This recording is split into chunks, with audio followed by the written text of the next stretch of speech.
Hello friends, online study with Deepanshu में आप सभी का स्वागत है। आज के इस वीडियो में मैं कक्षा 12 के बहुत ही महत्वपूर्ण टॉपिक सिंथेसिस के बारे में बताने जा रहा हूं, जो कि परीक्षा की दृष्टि से बहुत ही महत्वपूर्ण है। आइए जानते हैं। सिंथेसिस का हिंदी में अर्थ होता है संश्लेषण।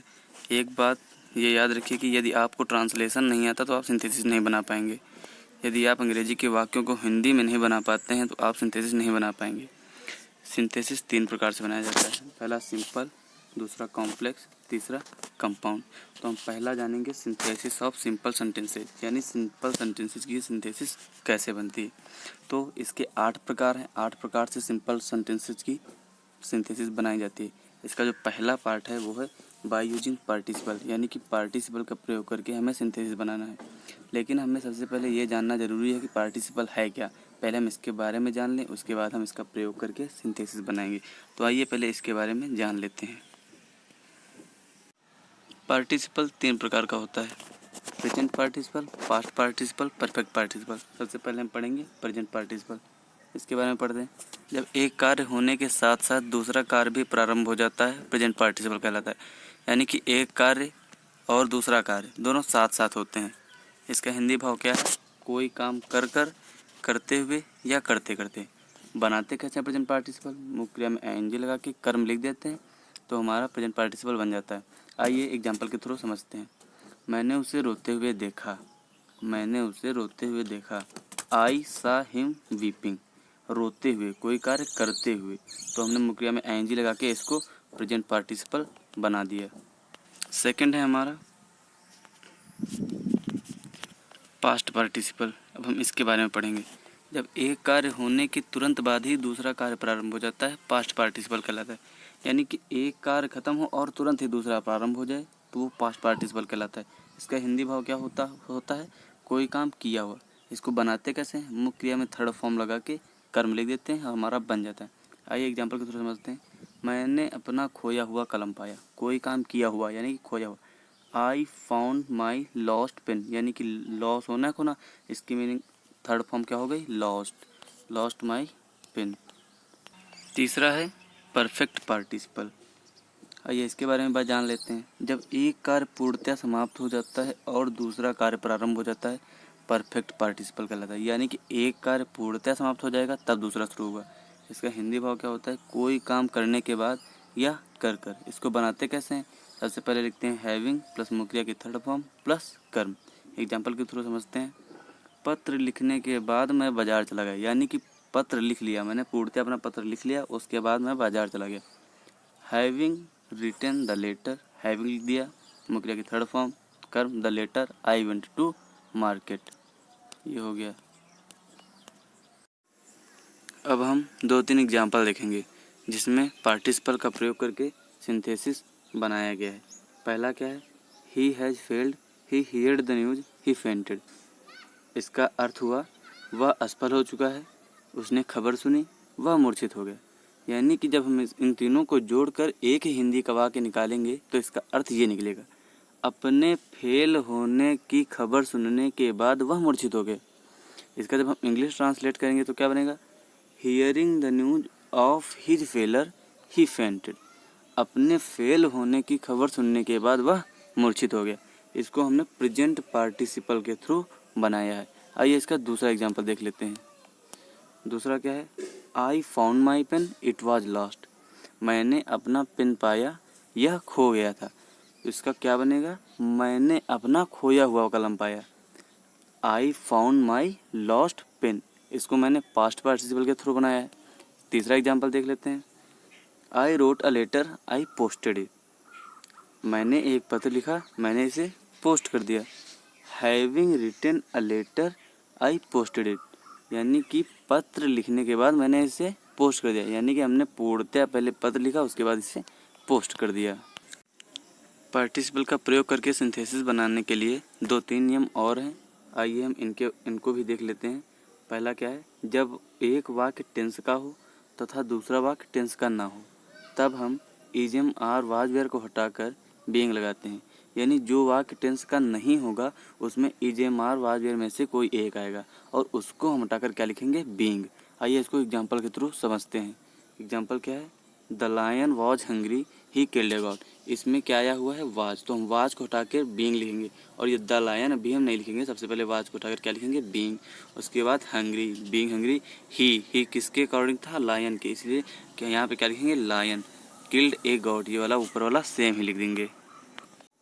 आइए हम इसका दूसरा नियम भी देख लेते हैं। दूसरा नियम क्या है, जब एक वाक्य पैसिव का तथा दूसरा वाक्य टेंस का हो तब हम is, am, are, was, were को हटाकर हैविंग बीन लगाते हैं। Is, am, are, was, were को हटाकर हैविंग बीन लगाते हैं। आइए इसको भी एग्जाम्पल के थ्रू समझते हैं। एग्जाम्पल क्या है, द कैप्टन वाज किल्ड, कप्तान मारा गया। द आर्मी फ्लेड, सेना छिप गई। क्या बनेगा इसका, वाज को हटाकर हमें क्या लिखना है अपने रूल के हिसाब से, हैविंग बीन। हैविंग बीन लिखेंगे। उसके बाद मुख्य क्रिया क्या है, किल्ड, कौन मारा गया, the captain. Having been killed the captain, the army fled, ये वाला हम बिल्कुल सेम ही रख देंगे।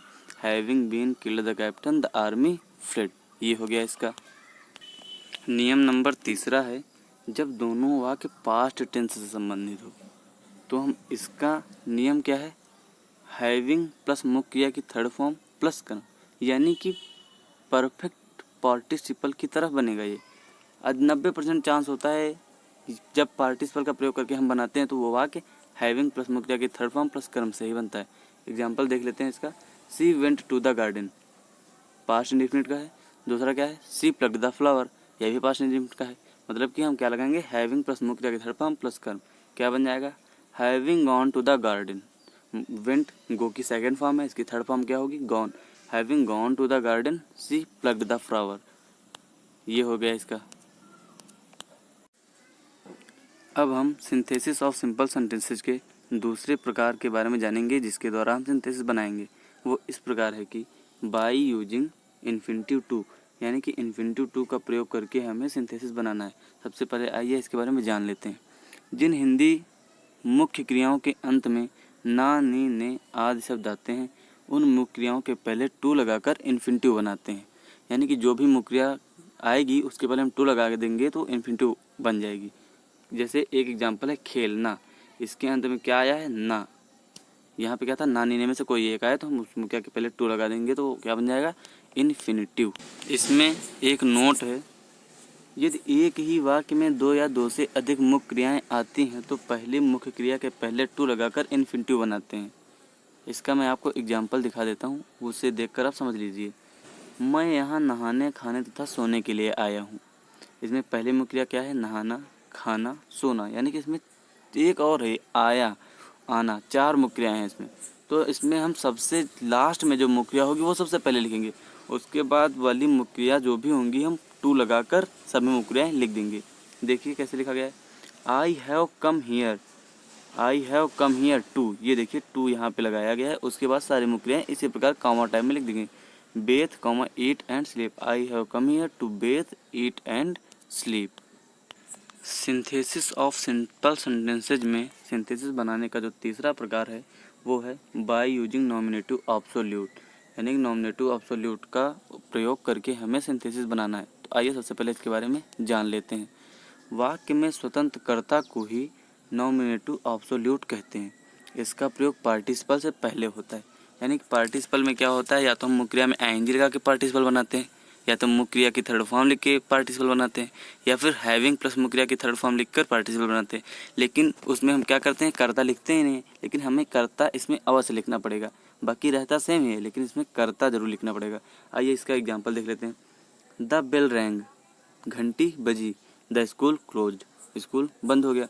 द बेल हैविंग रंग, हैविंग रंग, हैविंग प्लस मुख्य क्रिया की third form the school close, घंटी बजने के बाद स्कूल बंद हो गया, यानी घंटी पूर्णतया बज चुकी थी उसके बाद स्कूल बंद हुआ।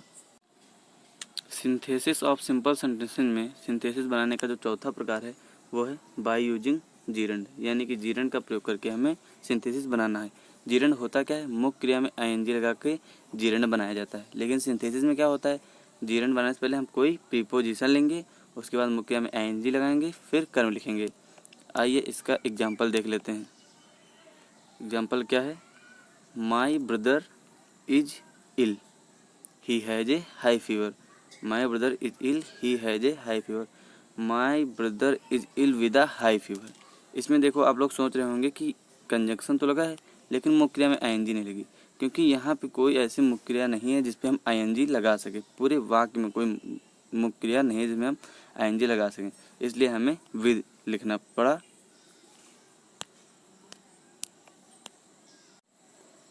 सिंथेसिस ऑफ सिंपल सेंटेंसेज में सिंथेसिस बनाने का जो 5वां प्रकार है वो है फ्रेज इन अपोजिशन, यानी कि फ्रेज इन अपोजिशन का प्रयोग करके हमें सिंथेसिस बनाना है। सबसे पहले हम जानेंगे कि फ्रेज इन अपोजिशन है क्या। वाक्यांशों को अगल बगल रखना फ्रेज इन अपोजिशन कहलाता है, यानी कि हमें उसमें चेंज कुछ नहीं करना होता है, सिर्फ आगे पीछे कर देना होता है तो हमारा फ्रेज इन अपोजिशन बन जाता है। आइए इसका एक एग्जाम्पल लेते हैं। Suresh is a teacher, he is a gentleman. Suresh एक अध्यापक है, वह एक बुद्धिमान आदमी है।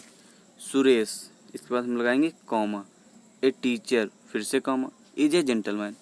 सुरेश एक अध्यापक एक जेंटलमैन है, यानी कि यदि हम इसको थोड़ा स्लो मोशन में कहेंगे तो ये एक अच्छा वाक्य बनेगा। Suresh a teacher is a gentleman. देखो इसमें कुछ करना नहीं पड़ा, सिर्फ आगे पीछे करके हमने इसको सिंथेसिस बना दिया। सिंथेसिस बनाने का जो छठा प्रकार है वो है बाय यूजिंग एडवर्ब। एडवर्ब का प्रयोग करके हमें सिंथेसिस बनाना है। एडवर्ब बनता कैसे है? शब्द के अंत में एलवाई लगाकर एडवर्ब बनाया जाता है। एग्जाम्पल देते हैं, जो एडवर्ब होगी उसमें हम एलवाई लगा देंगे तो हमारा क्या बन जाएगा? सिंथेसिस बन जाएगा। इसमें एडवर्ब है पंचुअल का पूरा हम एग्जाम्पल देख लेते हैं। He went to college, he was punctual. He went to college punctually, इसमें एडवर्ब क्या था? पंचुअल। इसमें हमने एलवाई लगाकर इसे सिंथेसिस बना दिया।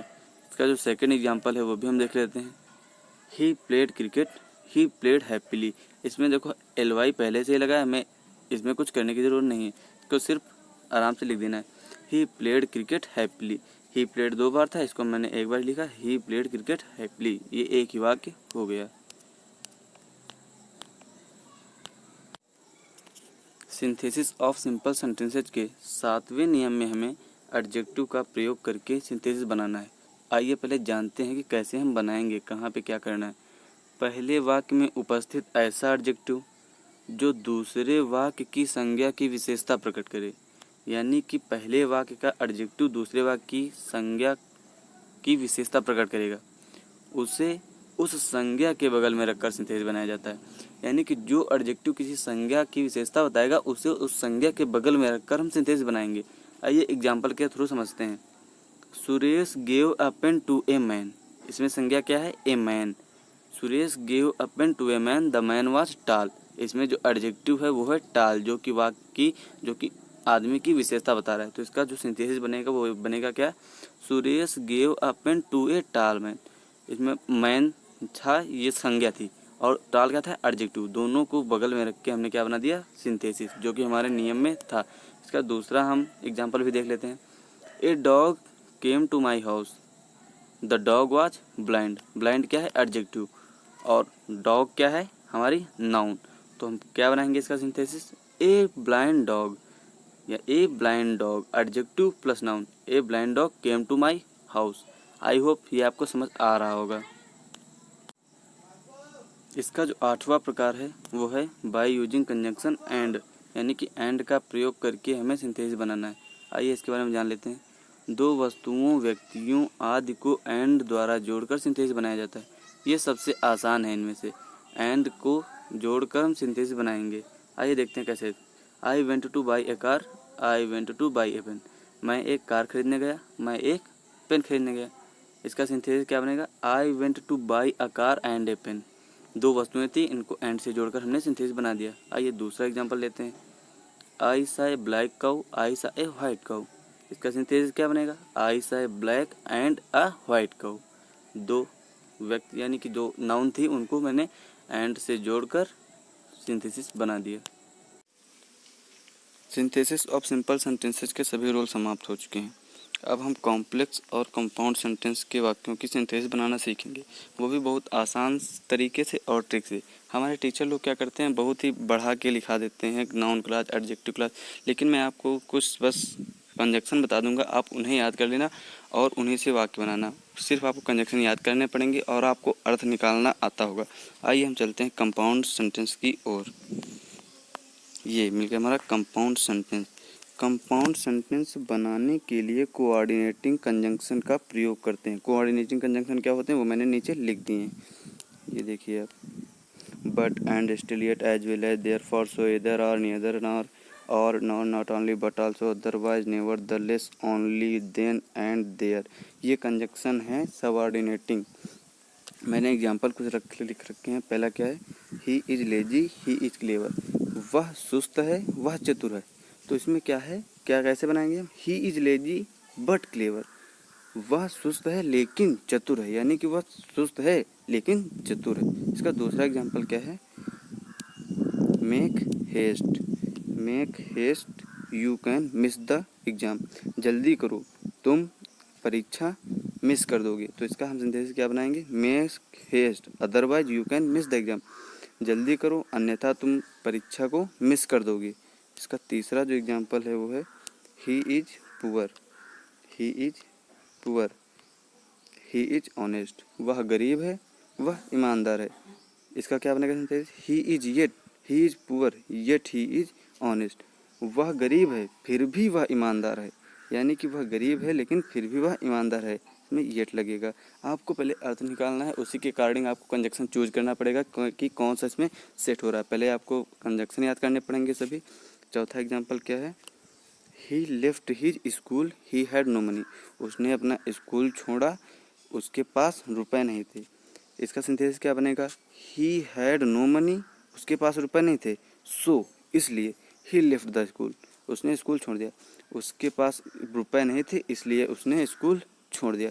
आई होप आपको ये बहुत आसान लग रहा होगा। आपको सिर्फ कंजक्शन याद करने हैं और वाक्य का अर्थ निकाल के हल करना है।